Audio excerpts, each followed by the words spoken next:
Vicious, fearless, the Islamic State Group was an army of global jihadists, hungry to die for their cause.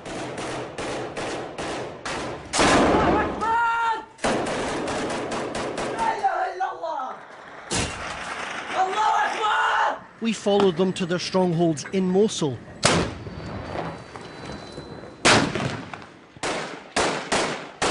and Raqqa. The fight was ferocious and at close quarters.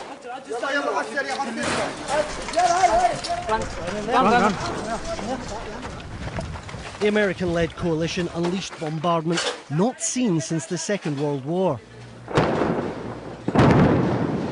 And the world watched the Islamic State Group fall. The black flag was captured, the Caliphate conquered. A broken and cowed army of local and foreign jihadists who either surrendered or died here. Despite the onslaught, some of them escaped. But this was a family enterprise, and in their haste, they left behind their wives and their children, and a promise to return. Almost 1 year on, the leader dead, an empire lost.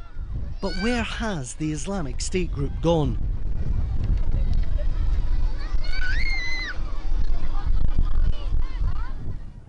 This is the Islamic State Group's legacy in Syria. Their wives, children, locked up in teeming detention camps, still poisoned with their ideology. Their plight is a black mark on the conscience of the world, a world which fears allowing them home. In this desert of good and evil, there are the guilty and the innocent. Few countries have bothered to sift and separate what IS left behind. The Islamic State Group's caliphate wasn't destroyed. It was broken into pieces. And there's a big chunk of it right here, Al-Hol camp in northeastern Syria. IS was an international army of jihadists drawn from the four corners of the globe who brought their families in tow. Now, many of those have survived. Some of them have escaped and others have already made it home. This shattered caliphate is now scattered across the world, and that may be as much of a threat as what came before it.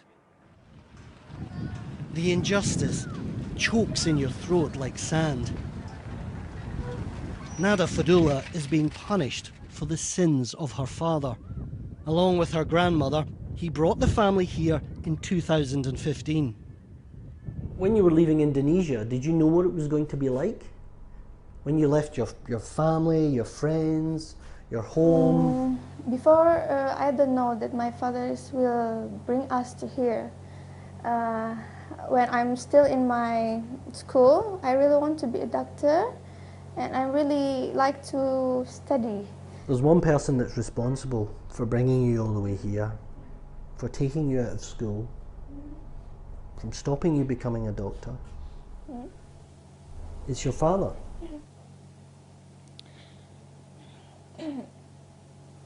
Can you forgive your father?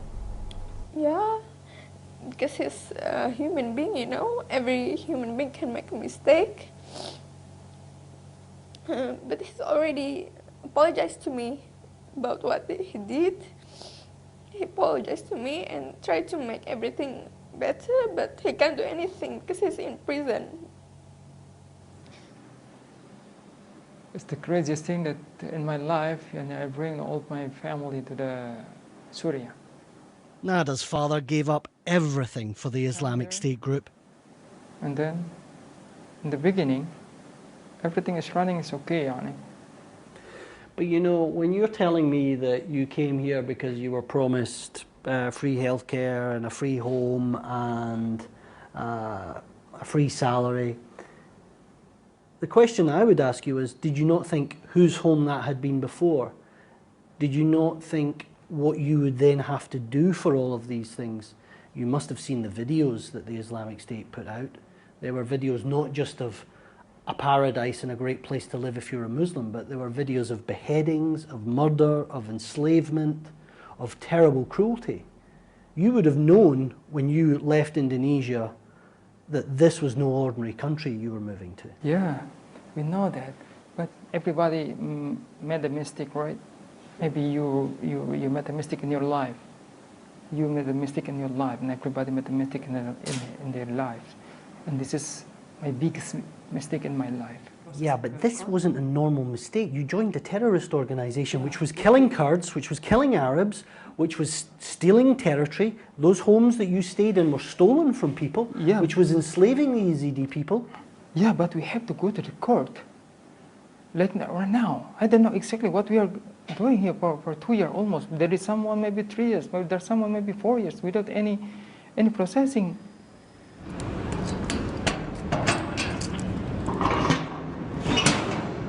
Syria was never a safe place to lock up dangerous men. They may be imprisoned, but none of them have been charged with crimes. Justice is on hold, the men in limbo. Amid these hardcore IS supporters, children are packed in prison uniforms too big for them. Indonesia is struggling to deal with the Islamic State Group's toxic legacy. Like Nada, hundreds of others are stranded here. In the camps, the children suffer the most. But it's the orphans who've truly been abandoned by Indonesia and humanity. Here we met Farouk, Yusuf, and Nasser. Nasser, where are you from? Indonesia. And do you remember Indonesia? No. Can you tell me, Farouk, what happened to your mum and your dad and your other brothers in Baghouz? Rocket attacks happened, and I don't know. I ran away and didn't see anyone from my family. The aircraft bombed and then everyone went missing. Then I found Farouk. What happened to your brothers and sisters and to your mum and dad? They were killed. Yusuf, when you leave here, when you leave Al Hol, where do you want to go? What do you want to do? Where can I go? I would stay here. These children are blameless, but there are no plans to return them to Indonesia. And what about your family? What about the children that you brought here? Your mother that you brought here? What's going to happen to them? Yeah, that's I told you. I met like a crazy man to bring all my family here. Really, really crazy. Even if I'm thinking again, this, what kind crazy is it? So you think Indonesia should take you home? I don't know. There's nobody from Indonesia come to me and talk to me. There's nobody. And what do you say to people in Indonesia? Do you want to go home? Yeah. Because I'm really tired in here. So, we're thankful if there's people who want to Forgive you? Yeah, and for receiving us back, we thank for it, and we just hope we can get out from here and come back to our country. That. They are one Indonesian family among many.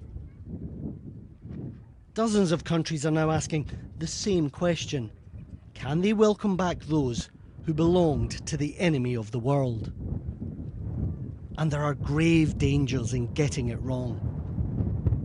It's a threat that stretches from the prison camps of northeastern Syria to Turkish backstreets and beyond.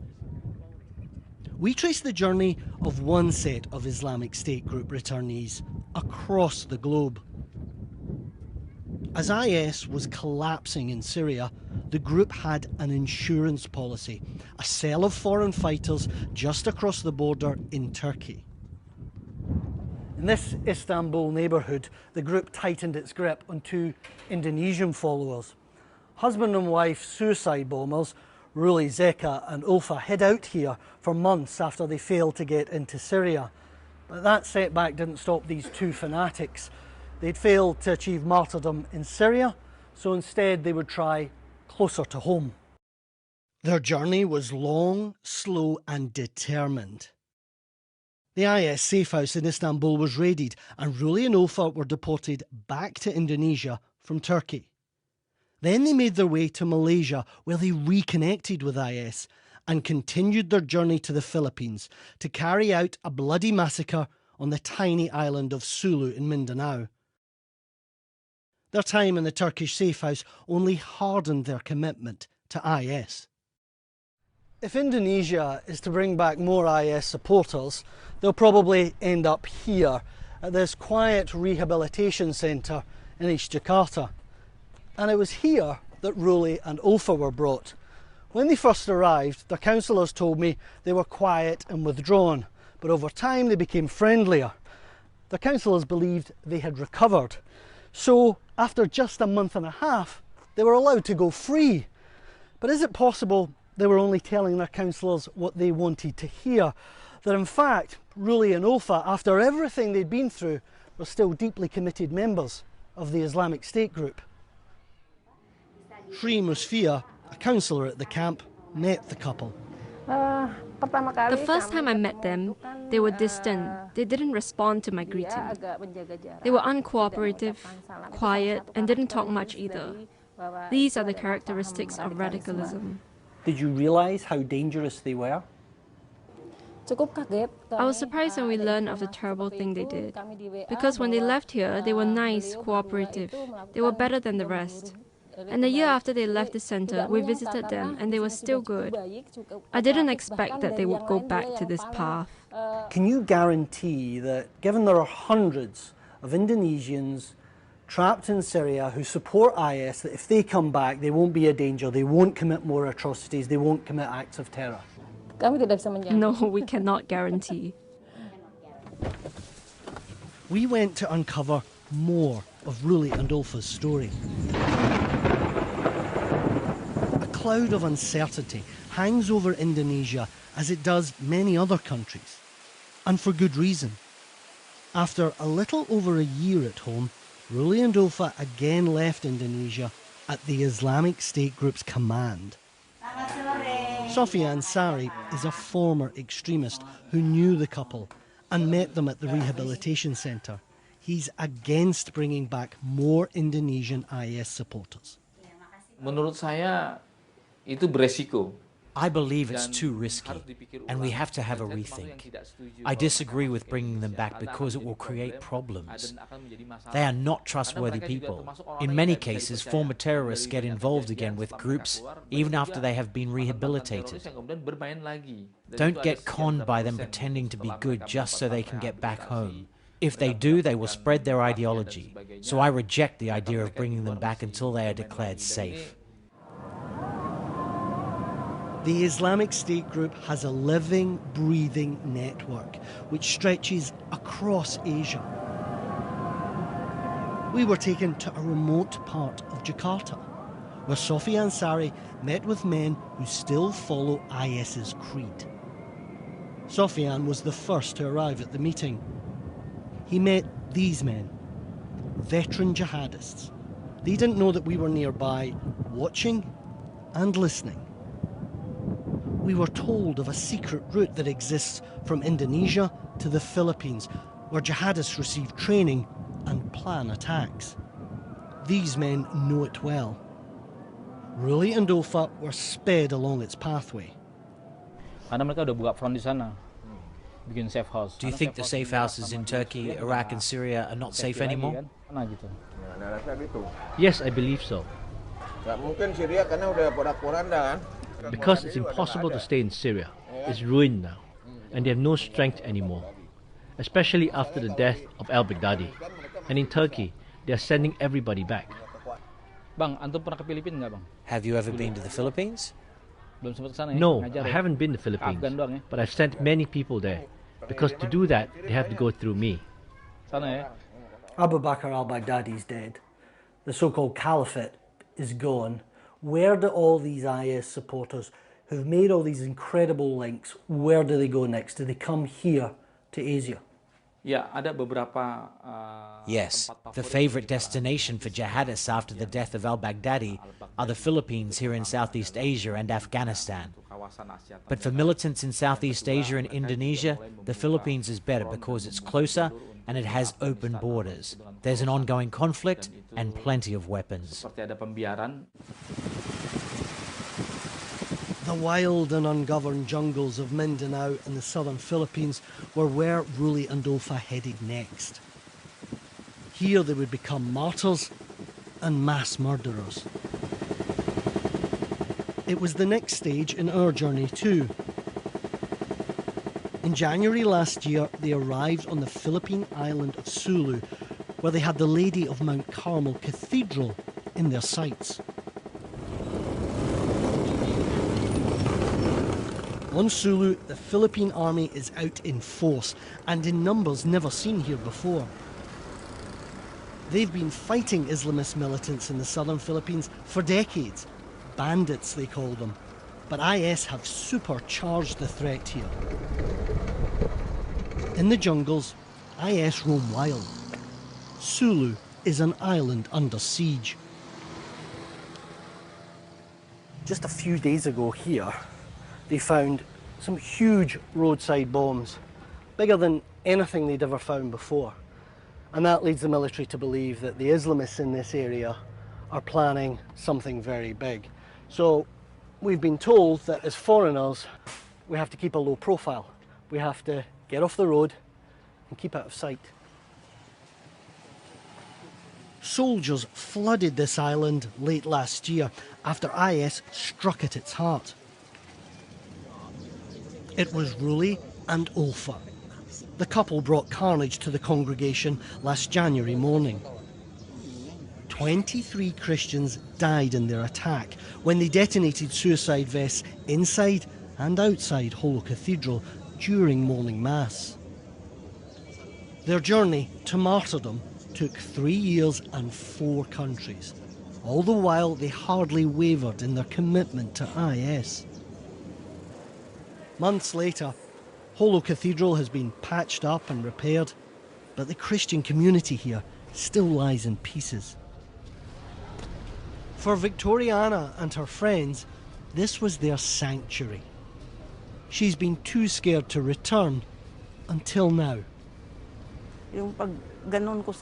When I turned my head, I saw a lot of dead people near me. The wounded were screaming, "Help!" But I was thinking, who would help us?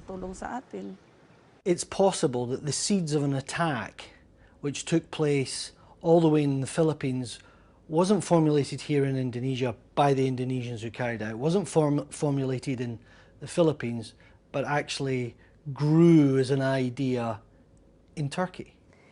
It's possible. We don't know for sure where the idea for the Holo bombings first originated, but we do know that the critical players were all in that safe house in Turkey in a period from late 2016 until January 2017, when it was broken up by Turkish authorities. And then they were together at a rehabilitation center in Indonesia, where they could discuss strategy and future plans.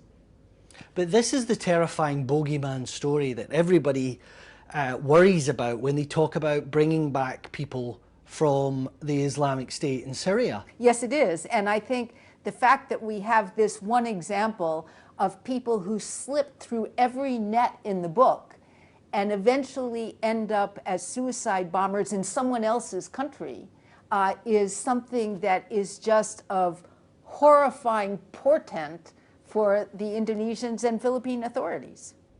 And for other countries. And for other countries, yes. So even with its centre gone, the Islamic State Group still casts a long shadow, and other attacks have followed here since. the general in charge of stopping IS warns of a ticking time bomb. ISIS are losing ground in the Middle East, so they are looking for other spots, areas across the globe, and they saw Southeast Asia as ripe for their so-called their migration from the Middle East to this region. And it's a big challenge for the Southeast Asian nations, not only the Philippines, but everybody, countries that have insurgency problem, to unite and work together, collaborate, so that this ISIS will not be able to get a foothold in our region. There are corners of the world where the Islamic State Group isn't in retreat, but where it's advancing. These open seas and poorly patrolled coastlines make it an easy extremist getaway. In these jungles, a local insurgency has been upgraded. The Islamic State Group has made them more vicious and broadened their ambition. Once, Filipino militants left here and travelled to the deserts of Syria and Iraq to wage jihad. Now the flow is reversed, and they're welcoming back battle-hardened foreigners to the Philippines.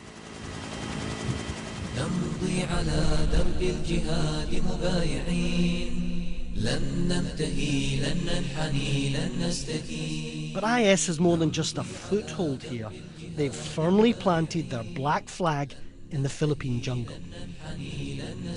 Local militants, the Abu Sayyaf group, barely speak Arabic, but they were still able to declare in loud voice their allegiance to the former IS leader, Abu Bakr al-Baghdadi.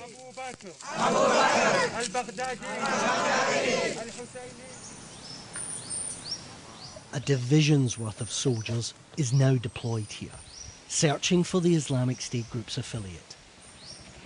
But they haven't been able to stop more attacks, and they admit that no one knows these jungles better than their enemy. The men are moving pretty fast on this patrol because they know that somewhere in this jungle is the new self-declared leader of the Islamic State in the region.